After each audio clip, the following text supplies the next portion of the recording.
भाई कभी भी रिम्बर्समेंट जब हम क्लेम करें तो अगर इन डॉक्यूमेंट को हम अपने पास हैंडी करके रखेंगे तो रिम्बर्समेंट क्लेम में दिक्कत नहीं आती, क्वेश्चन नहीं पूछे जाते। होता है ना, ये क्लेम लगा दिया 15 दिन बाद आता है अब ये चीज़ दे दो हमको, तो डे फिर बढ़ गया दोबारा। तो जब भी कोई एडमिट होता है उससे पहले कहीं ना कहीं दिखाया हुआ होता है। तो इस कंडीशन में जब पहली बार उस बीमारी के लिए दिखाया था उस डॉक्टर का पेपर, या कोई बीमारी पहली बार पता चली थी तो उसका कंसल्टेशन पेपर, रिपोर्ट्स, ये होता है फर्स्ट कंसल्टेशन पेपर। ये अपना संभाल के रख लिया, अगर है तो, नहीं है तो फिर टेंशन ही नहीं।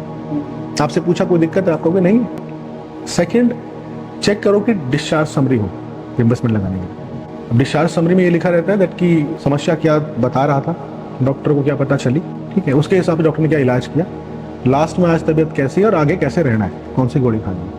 ये डिस्चार्ज समरी का फॉर्मेट हो गया। देन इसके अलावा अपने आईसी पेपर्स हो गए। सो आईसी पेपर्स जो हैं वो हर 2 घंटे 3 घंटे मैनेज करने होते हैं। तो can not fake IC papers. आप एक ही पेन से लगातार लिखोगे तो देन फिर आईसी पेपर्स हो गए जहाँ पे उसके वाइटल्स का सब कुछ मेंटेन करना है। देन फिर इन सब का जो अमाउंट लगा दैट टोटल बिल हो गया। एंड टोटल बिल के अंदर किसका कितना है तो उसकी ब्रेकअप ऑफ द बिल। अगर एक इंजेक्शन भी लगा था तो 10 रुपए का लगा था, बिल में अलग से शो होगा।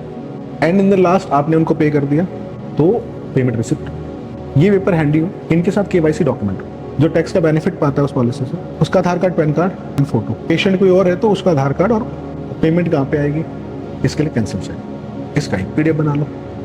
अब आप बस कंपनी को दे दो, क्लेम आपका बिना किसी क्वेश्चन के पास हो, जरूरत ही नहीं है।